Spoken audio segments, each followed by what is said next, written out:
அதுல ஒரு எம்பி ஒருத்தர், ஒரு எம்பி ஒரு 3 முறை 4 முறை எம்பி, அவர் சொல்றார், ஸ்டாலின் அவர்கள் தேர்தலுக்கு முன்பு 1 கோடி பேருக்கு வேலை வாய்ப்பை அறிவித்தார். அதாவது தேர்தலுக்கு முன்பு 1 கோடி பேருக்கு நான் வேலை கொடுப்பேன்னு அறிவிச்சாராம் ஸ்டாலின் அவர்கள். ஆனால் தமிழ்நாட்டில் 5 கோடி பேருக்கு வேலை கொடுத்துட்டாராம் ஸ்டாலின். அட படுபாவீங்களா, தமிழ்நாட்டு மக்கள் தொகையே 8 கோடி. வாக்காளர் பட்டியலில் பார்த்தா அங்க இருக்கிறது எத்தனை பேரு? 5.5 கோடி. 18 வயசுக்கு மேல இருக்கவங்க எத்தனை பேரு? 5.5 கோடி. இப்ப கொஞ்சம் குறைய போகுது. 5.5 கோடியில 60 வயசு, 18ல இருந்து 60 வயசுக்கு உள்ள இருக்கவங்க எத்தனை பேரு? 4 கோடி. இந்த 18ல இருந்து 60 வயசுக்குள்ள இருக்கிறவங்க 4 கோடி பேர் தான் இருக்கிறாங்க மொத்தம். ஆனா இவங்க எத்தனை பேர் வேலை கொடுத்துட்டாங்களா? 5 கோடி பேர் வேலை கொடுத்துட்டாங்க. அடம் இல்ல, கேக்குறவன் என்னமோ வருது வாயில. எப்படி இவ்வளோ பொய்ய சொல்லி இவர் யாருன்னா 4 முறை எம்பி. ஏன்னா முக்கியமா இப்ப பேசிட்டு இருக்கிற எவ்வளோ பொய்ய சொல்லிட்டு இருக்கிறாங்க திமுக காரங்க. எல்லாத்துக்கும் மேல இன்னைக்கு திமுக சமூக நீதியின் துரோகின்னு சொல்றேன்.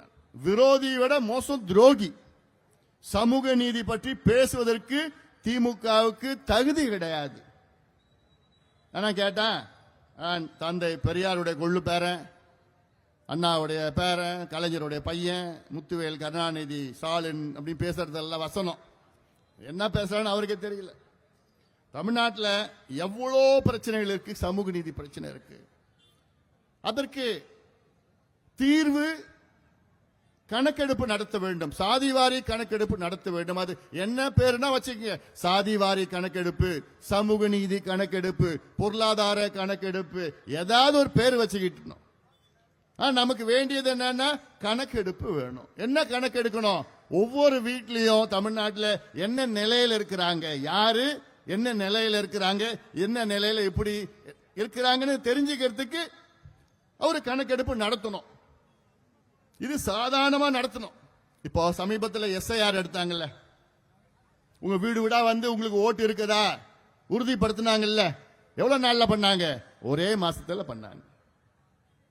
தமிழ்நாட்டில் உள்ள 2 கோடி குடும்பத்துக்கும் போய் பார்த்துட்டு எத்தனை பேர் இந்த வீட்டில், அதுல எத்தனை ஓட்டு இருக்குது, அதுல யாராவது இறந்துட்டாங்களா, எத்தனை டபுள் ஓட்டு இருக்குது, எத்தனை போலி ஓட்டு இருக்குது, எல்லாம் கண்டுபிடிச்சது 1 மாசம். இது தேர்தலுக்காக கணக்கெடுப்பு. நான் சொல்ற கணக்கெடுப்பு நீங்க வாழறதுக்காக கணக்கெடுப்பு. என்ன கணக்கெடுப்பு நான் சொல்றேன்?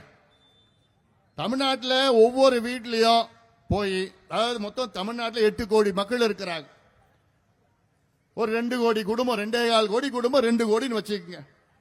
இந்த 2 கோடி குடும்பமும் அவங்க ஒரு வீட்டுக்கு போறப்போ இந்த வீட்டில் எத்தனை பேர் இருக்காங்க, என்ன மதத்தை சார்ந்தவங்க, அதுல என்ன ஜாதியை சார்ந்தவங்க, எந்த உட்பிரிவை சார்ந்தவர்கள், அதன் பிறகு இதுல எத்தனை பேர் இருக்காங்க? ஒரு 7 பேர் இருக்கிறாங்க. அதுல ஆண் பெண் எத்தனை, அந்த வீடு எவ்வளவு பெருசு, அவங்க சொந்த வீடா, வாடகை வீடா, அந்த வீடு குடிசை வீடா, கல்லு வீடா, ஓட்டு வீடா, அந்த வீட்டுல எத்தனை பாத்ரூம் இருக்குது, பாத்ரூம் இருக்குதா இல்ல எத்தனை இருக்குது, வீட்டுல தண்ணி வருதா, குடிநீர் வருதா, வீட்டுல கரண்ட் இருக்குதா, அந்த வீட்டுல எத்தனை பேர் படிச்சிருக்கிறாங்க, எத்தனை பேர் பட்டதாரிகள், எத்தனை பேர் மருத்துவர்கள், அரசு வேலையில் இருக்கிறாங்களா, தனியார் வேலையில் இருக்கிறாங்களா, வீட்டுல கிணறு இருக்குதா, போர் இருக்குதா, டிராக்டர் வச்சிருக்காங்களா, சைக்கிள் வச்சிருக்காங்களா, கூலி தொழிலாளியா, விவசாய நிலம் வச்சிருக்காங்களா, எத்தனை சென்ட் வச்சிருக்கிறாங்க. இதெல்லாம் கிட்டத்தட்ட 75 கேள்வி கேட்டு அதுல கம்ப்யூட்டர்ல போட்டு விட்டுணும்.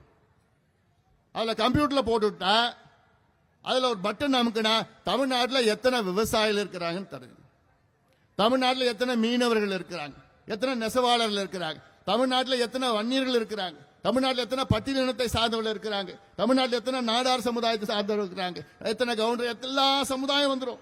அல்ல உட்பிரிவு எத்தனை வந்துட போகுது, அவங்க என்ன நிலையில இருக்கிறாங்க வந்துட போகுது, எத்தனை பேர் குடிசையில வாழ்ந்துட்டு இருக்கிறாங்க வந்துட போகுது, எத்தனை பேர் படிச்சிருக்கிறாங்க வந்துட போகுது, எத்தனை பேர் டாக்டர் இருக்கிறாங்க, எல்லாமே கம்ப்யூட்டர்ல வந்துட போகுது. இதை வச்சுக்கிட்டு தமிழ்நாட்டின் முன்னேற்றத்திற்கு திட்டம் எவ்வளோ திட்டங்கள் தீட்டலாம். இதுல அதிக பயன்பெறுவது யாருன்னா பட்டியலின சமுதாயத்தை சார்ந்தவர்கள். இந்த கணக்கு எடுத்தா அதிக பயன்படுபவர்கள் யாருன்னா பட்டியலினத்தை சார்ந்தவர்கள். ஏன்னா இன்னைக்கு பட்டியலினத்திற்காக தமிழ்நாட்டில் 18 விழுக்காடு இடஒதுக்கீடு, பழங்குடிக்கு 1, பட்டியலின மக்களுக்கு 18. அந்த 18ல 3 பெரிய பிரிவு இருக்கு பட்டியலினத்தில். ஒன்று ஆதி திராவிடர்கள், இரண்டாவது அருந்ததியர்கள், மூன்றாவது தேவேந்திர குல வேளாளர்கள். 3 பெரிய பிரிவு. உட்பிரிவுகள் கிட்டத்தட்ட 76 உட்பிரிவுகள் இருக்கிறது.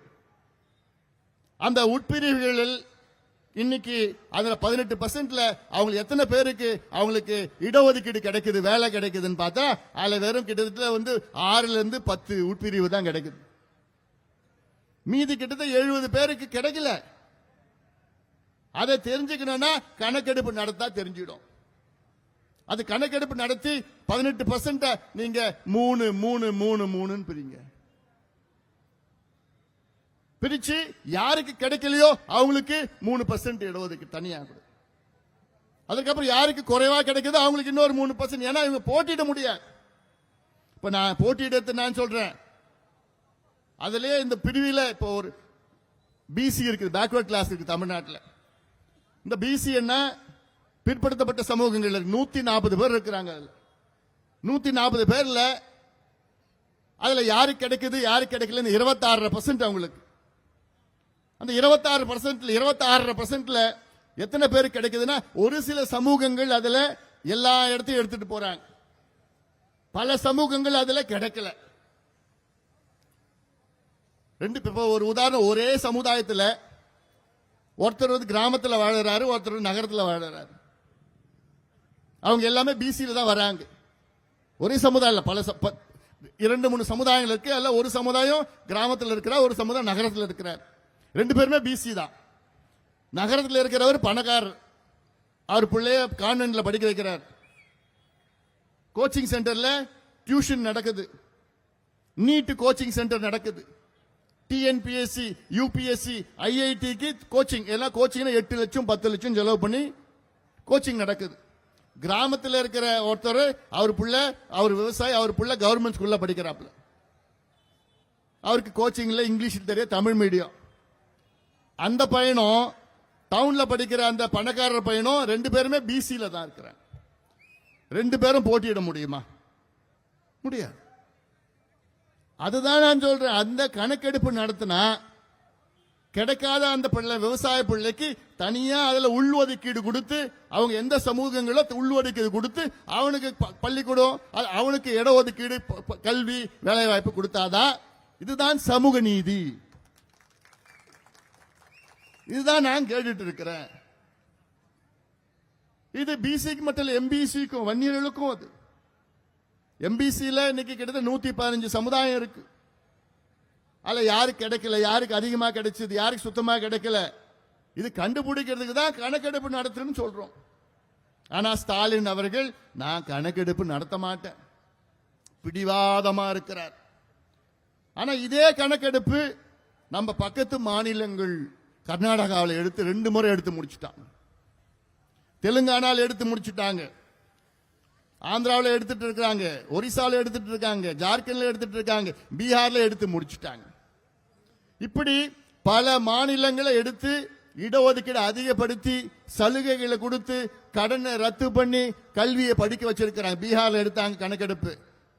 அந்த கணக்கெடுப்புல பீகார்ல கண்டுபிடிச்சாங்க கிட்டத்தட்ட 96 லட்சம் குடும்பங்கள் மாசம் வருமானம் 6000 ரூபாய்க்கு குறைவான வருமானம் அவங்களுக்கு கிடைக்குது. அந்த 96 லட்சம் குடும்பத்துக்கு 2 லட்சம் ரூபாய் கொடுத்தாங்க அரசாங்கம் தொழிலுக்காக. 67 லட்சம் குடும்பம் பீகார்ல சொந்த வீடு இல்லைன்னு கணக்கெடுப்பு நடத்தினாங்க. அந்த 67 லட்சம் குடும்பத்துக்கும் வீடு கட்டி கொடுத்தா. அதனாலதான் நான் சொல்றேன், இந்த கணக்கெடுப்பு நடத்தணும்னு எத்தனை போராட்டம் பண்ணும்.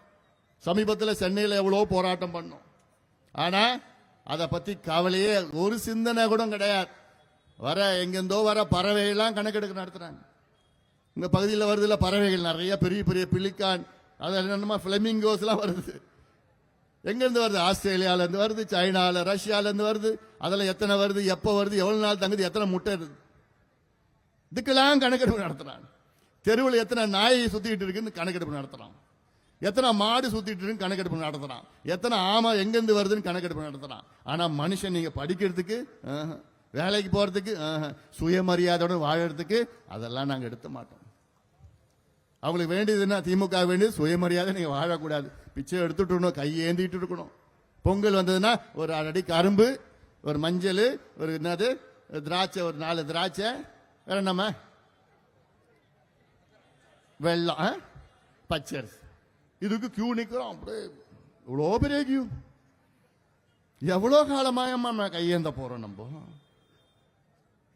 திமுக ஆட்சின்னா உங்களை பிச்சை எடுக்க வைப்பாங்க. ஏன்னா அவங்கள பிச்சைக்காரன் தான் மதிக்கிறாங்க, உங்களை மதிக்கிறது கிடையாது.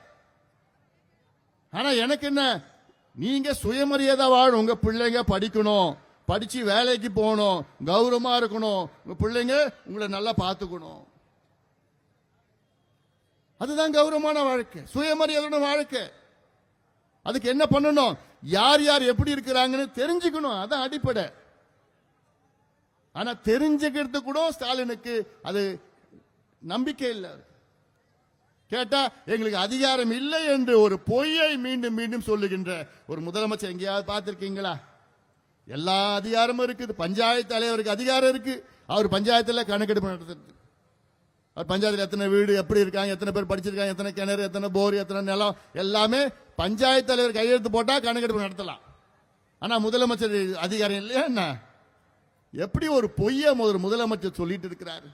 ஐயோ, இதெல்லாம் மன்னிக்க முடியாத பொய், மன்னிக்க கூடாது, மன்னிக்க கூடாது.